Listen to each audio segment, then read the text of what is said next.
George Miller, o apóstolo da fé, 1805-1898. Pela fé Abel, pela fé Noé, pela fé Abraão. Assim é que o Espírito Santo conta as incríveis proezas que Deus fez por intermédio dos homens que ousavam confiar unicamente nele. Foi no século XIX que Deus acrescentou o seguinte a essa lista. Pela fé, George Miller levantou orfanatos, alimentou milhares de órfãos, pregou a milhões de ouvintes em redor do globo e ganhou multidões de almas para Cristo. George Miller nasceu em 1805 de pais que não conheciam a Deus. Com a idade de 10 anos, foi enviado a uma universidade a fim de preparar-se para pregar o Evangelho.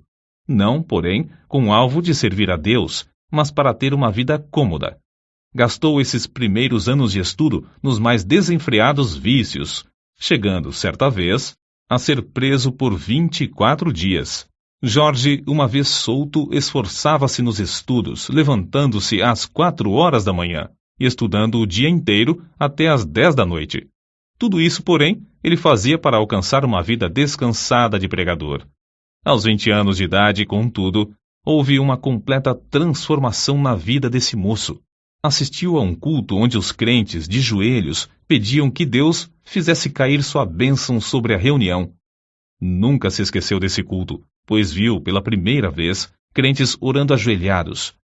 Ficou tão profundamente comovido com o ambiente espiritual que passou a buscar também a presença de Deus, costume esse que não abandonou durante o resto da vida. Foi nesses dias, depois de sentir-se chamado para ser missionário, que se hospedou durante 2 meses no famoso orfanato de A.H. Frank. Apesar de esse fervoroso servo de Deus, o Sr. Frank, ter morrido quase 100 anos antes, em 1727, o seu orfanato continuava a funcionar com as mesmas regras de confiar inteiramente em Deus para todo sustento. Mais ou menos ao mesmo tempo em que George Miller hospedou-se no orfanato um certo dentista, o Sr. Graves. Ele havia abandonado suas atividades, que lhe rendiam um salário de $7.500 por ano, a fim de ser missionário na Pérsia, confiando só nas promessas de Deus para suprir todo o seu sustento. Foi assim que George Miller, o novo pregador, recebeu nessa visita a inspiração que o levou mais tarde a fundar seu orfanato sobre os mesmos princípios. Logo depois de abandonar sua vida de vícios para andar com Deus, chegou a reconhecer o erro, mais ou menos universal, de ler muito acerca da Bíblia e quase nada da Bíblia. Esse livro tornou-se a fonte de toda a sua inspiração e o segredo do seu maravilhoso crescimento espiritual. Ele mesmo escreveu: O Senhor me ajudou a abandonar os comentários e a usar a simples leitura da Palavra de Deus como meditação. O resultado foi que, quando a primeira noite fechei a porta do meu quarto para orar e meditar sobre as Escrituras, aprendi mais em poucas horas do que antes durante alguns meses. A maior diferença, porém, foi que recebi, assim, força verdadeira para a minha alma. Antes de falecer, disse que lera a Bíblia inteira cerca de 200 vezes. 100 vezes o fez estando de joelhos. Quando estava ainda no seminário, após os cultos domésticos realizados à noite com os outros alunos, frequentemente continuava orando até a meia-noite. De manhã, ao acordar, chamava-os de novo para a oração às 6 horas. Certo pregador, pouco tempo antes da morte de George Miller, perguntou-lhe se orava muito. A resposta foi esta: algumas horas todos os dias, e ainda vivo no espírito de oração. Oro enquanto ando, enquanto deitado e quando me levanto. Estou constantemente recebendo respostas. Uma vez persuadido de que certa coisa é justa, continuo a orar até receber. Nunca deixo de orar. Milhares de almas têm sido salvas em resposta às minhas orações. Espero encontrar dezenas de milhares delas no céu. O grande ponto é nunca cansar de orar antes de receber a resposta. Tenho orado 52 anos, diariamente, por 2 homens, filhos de um amigo da minha mocidade. Não são ainda convertidos, porém, espero que o venham a ser. Como pode ser de outra forma? Há promessas inabaláveis de Deus e sobre elas eu descanso. Não muito antes de seu casamento, não se sentia bem com o costume de receber salário fixo, preferindo confiar em Deus em vez de confiar nas promessas dos irmãos. Deu sobre isso as 3 seguintes razões. Primeira, um salário significa uma importância designada, geralmente adquirida do aluguel dos bancos. Mas a vontade de Deus não é alugar bancos. Tiago, capítulo 2, versículos 1 ao 6. Segunda, o preço fixo de um assento na igreja, às vezes, é pesado demais para alguns filhos de Deus, e não quero colocar o menor obstáculo no caminho do progresso espiritual da igreja. Terceira, toda a ideia de alugar os assentos e ter salário torna-se tropeço para o pregador, levando-o a trabalhar mais pelo dinheiro do que por razões espirituais. George Miller achava quase impossível ajuntar e guardar dinheiro para qualquer imprevisto e não ir direto a Deus. Dizia que assim o crente confia no dinheiro em caixa em vez de confiar em Deus. Um mês depois de seu casamento, colocou uma caixa no salão de cultos e anunciou que podiam deitar lá as ofertas para o seu sustento e que, daí em diante, não pediria mais nada, nem a seus amados irmãos, porque, como ele disse, sem me aperceber, tenho sido levado a confiar em braços de carne, mas o melhor é ir diretamente ao Senhor. O primeiro ano findou com grande triunfo, e George Miller disse aos irmãos que, apesar da pouca fé ao começar, o Senhor tinha ricamente suprido todas as suas necessidades materiais. E ainda mais importante, tinha-lhe concedido o privilégio de ser um instrumento na sua obra. O ano seguinte foi, porém, de grande provação, porque muitas vezes não lhe restava nem um shilling. E George Miller acrescentava que, no momento próprio, a sua fé sempre foi recompensada com a chegada de dinheiro ou alimentos. Certo dia, quando só restavam 8 shillings, Miller pediu ao Senhor que lhe desse dinheiro. Esperou muitas horas sem qualquer resposta. Então, chegou uma senhora e perguntou: "O irmão precisa de dinheiro?" Isso foi para ele uma grande prova de fé. Entretanto, o pastor respondeu: "Minha irmã, eu disse aos irmãos, quando abandonei meu salário, que só informaria ao Senhor a respeito das minhas necessidades. Mas", respondeu a senhora, "ele me disse que eu lhe desse isto." E colocou 42 shillings na mão do pregador. Outra vez, Miller e sua família passaram 3 dias sem ter dinheiro em casa e foram fortemente assaltados pelo diabo com a ideia de que haviam errado em aceitar a doutrina de fé nesse sentido. Quando, porém, voltou ao seu quarto, achou 40 shillings que uma irmã deixara. Ele acrescentou então: "Assim triunfou o Senhor e nossa fé foi fortalecida." Antes de findar o ano, acharam-se de novo inteiramente sem dinheiro, num dia em que tinham de pagar o aluguel. Pediram a Deus e o dinheiro foi enviado. Nessa ocasião, George Miller fez para si a seguinte regra, da qual nunca mais se desviou: "Não nos endividaremos, porque achamos que tal coisa não é bíblica." Romanos capítulo 13, versículo 8. E assim, não teremos contas a pagar. Somente compraremos o que pudermos, tendo o dinheiro em mãos. Assim sempre saberemos quanto realmente possuímos e quanto temos o direito de gastar.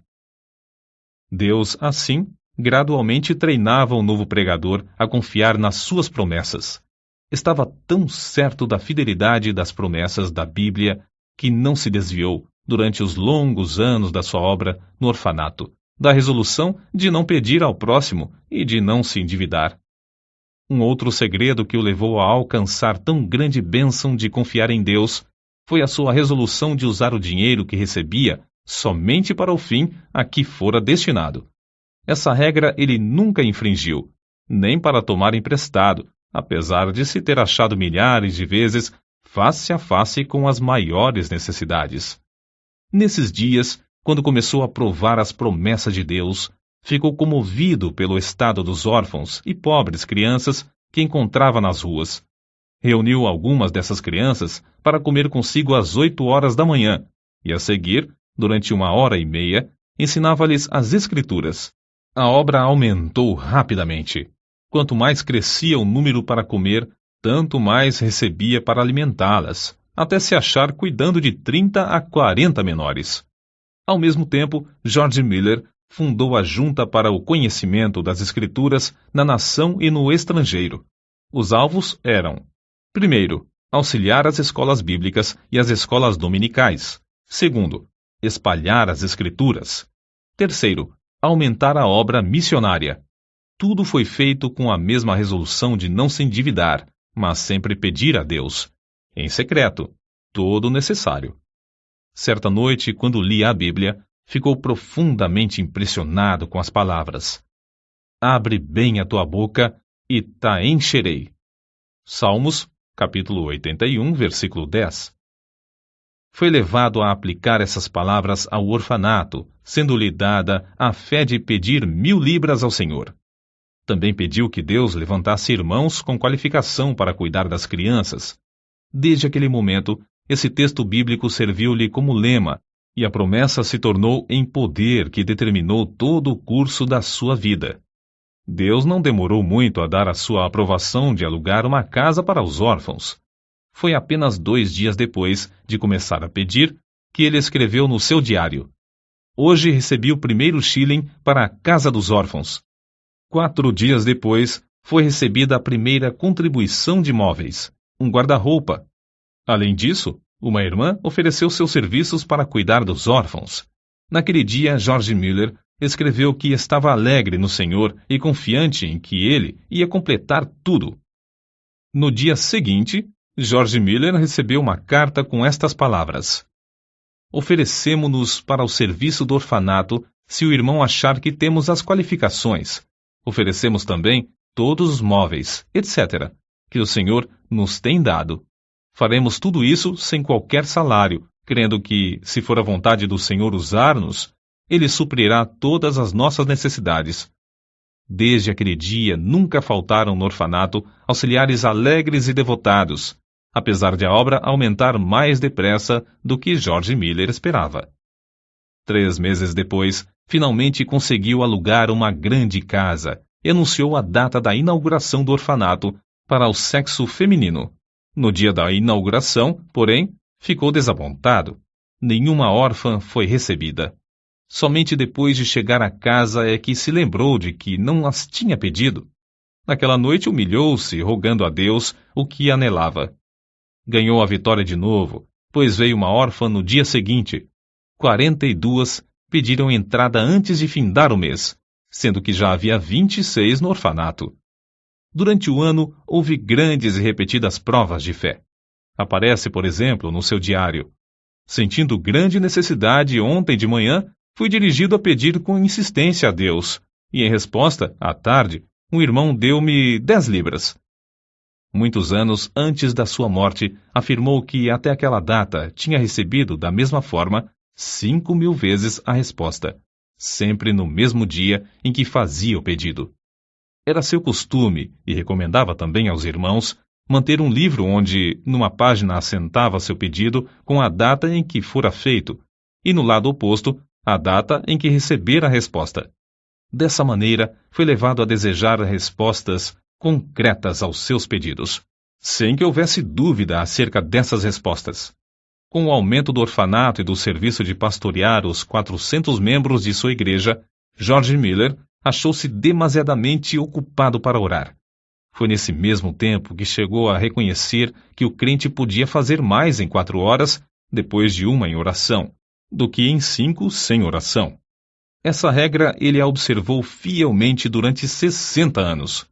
Quando alugou a segunda casa para os órfãos do sexo masculino, disse: ao orar, estava lembrado de que pedia a Deus o que parecia impossível receber dos irmãos, mas que não era demasiado para o Senhor conceder.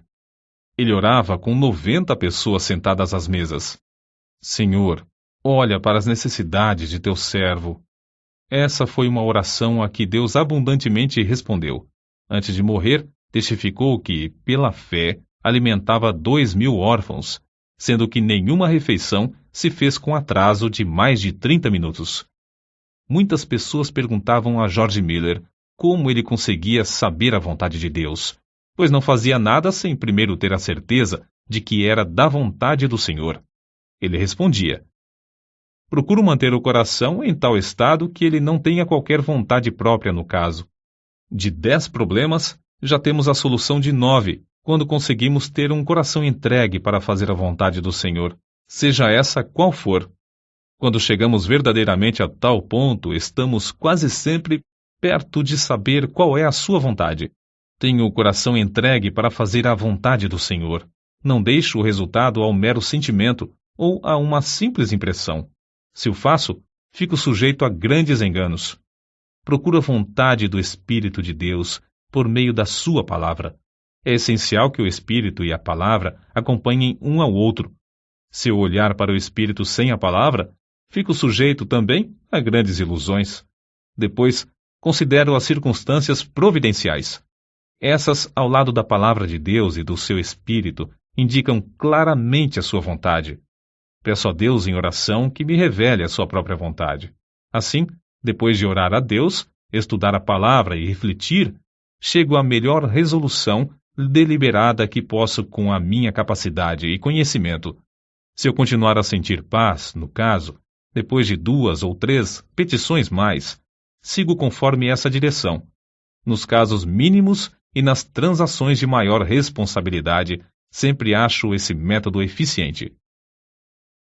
George Miller, 3 anos antes da sua morte, escreveu: Não me lembro em toda a minha vida de crente, num período de 69 anos, de que eu jamais buscasse, sinceramente e com paciência, saber a vontade de Deus pelo ensinamento do Espírito Santo por intermédio da palavra de Deus, e que não fosse guiado certo.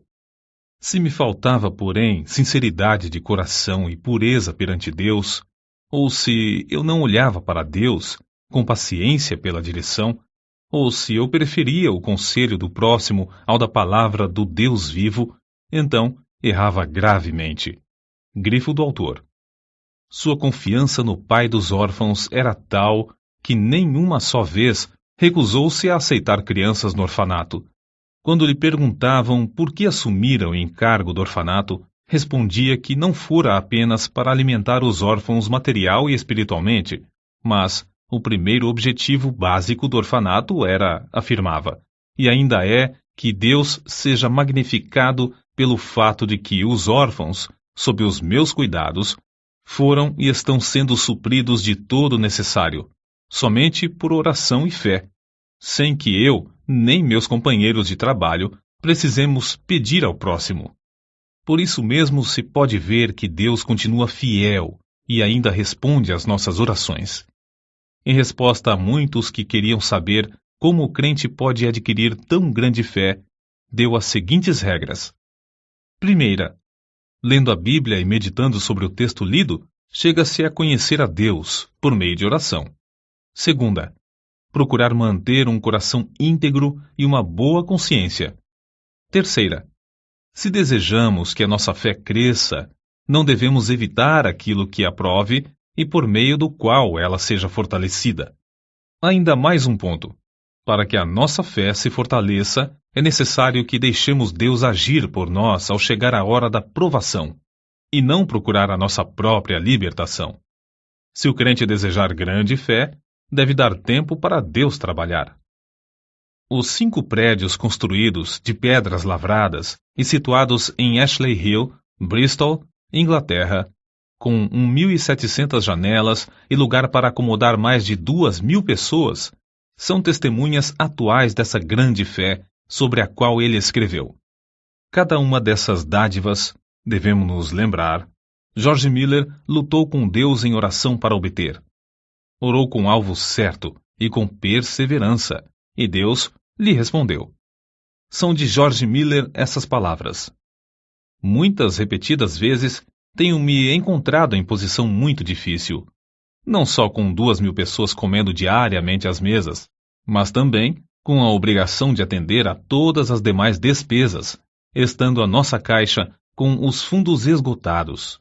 Havia ainda 189 missionários para sustentar, cerca de 100 colégios com mais ou menos 9.000 alunos, além de 4 milhões de tratados para distribuir, tudo sob nossa responsabilidade, sem que houvesse dinheiro em caixa para as despesas. Certa vez o Dr. A. T. Pierson foi hóspede de George Miller no seu orfanato.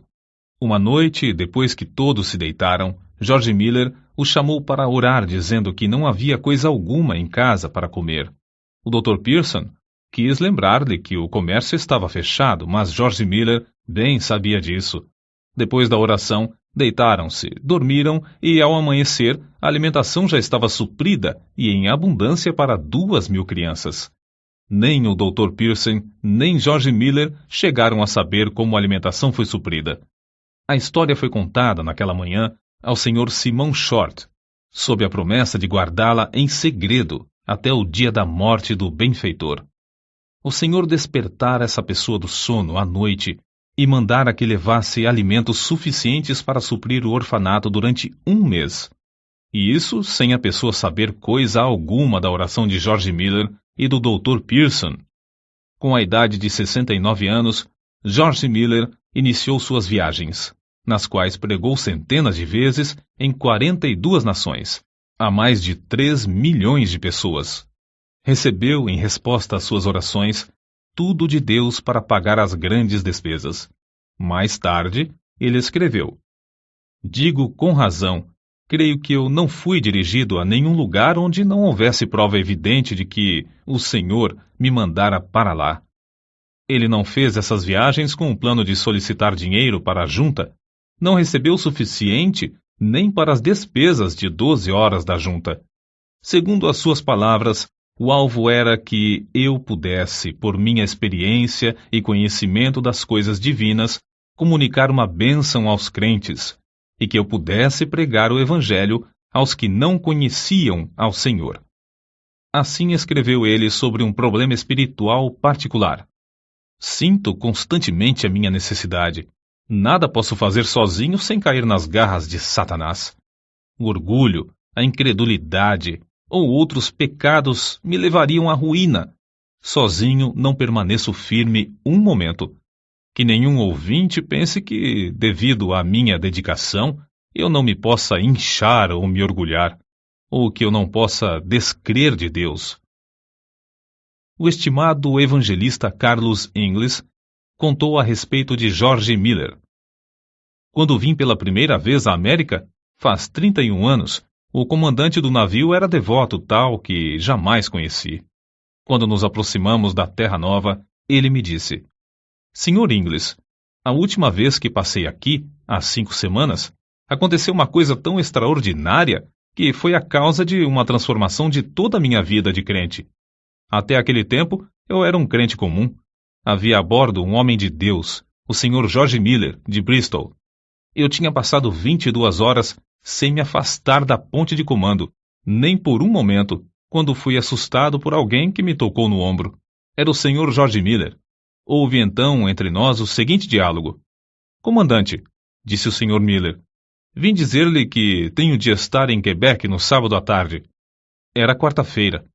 'Impossível', respondi. 'Pois bem, se seu navio não pode levar-me, Deus achará outro meio de transporte.